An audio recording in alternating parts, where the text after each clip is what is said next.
Former and current Northern Territory child protection investigators say the service is failing because staff manage caseloads of up to 100 at-risk children.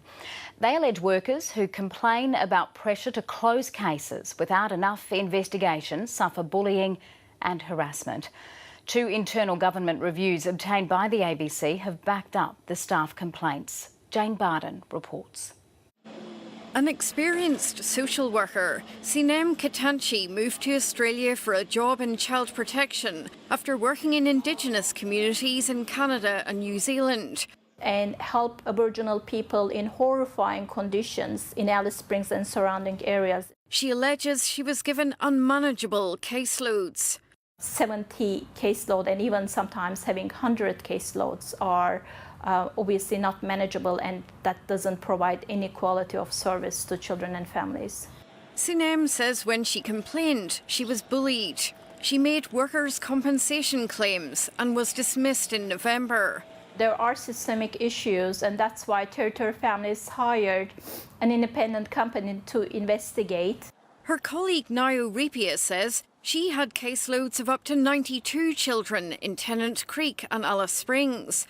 Nayo also alleges being bullied when she complained. She made workers' compensation claims before resigning in September after 5 years. I just think it's a crying shame that the way that Territory Families is run results in the children in the Northern Territory not receiving the appropriate care and protection. She's speaking out following the alleged rape of a 2-year-old in Tennant Creek in February, because an internal report last month found department failings similar to some she saw. Children got left in vulnerable and dangerous situations with families using alcohol, where sexual things had happened to children. An internal review last year obtained by the ABC found child protection workers with caseloads of between 70 and 100, pressure to close 6 cases per week, high staff turnover, bullying and harassment. Another, that rising child protection reports were leading to delayed responses to high priority matters. Current staff and their union have told the ABC caseload problems persist. In some of the sections, they do have a number, so it might be 6 cases per week that they have to close. The department wouldn't comment on individual cases, but it denies culture problems have had an impact on services to children.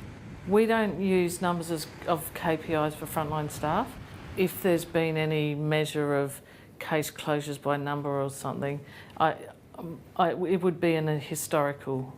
The department says it's reduced caseloads by sending extra staff to Tennant Creek and Catherine. The vast majority of our staff have caseloads under 30. I think that there was one in the 90 to 100 range. It's working to address problems by carrying out more training and staff consultation.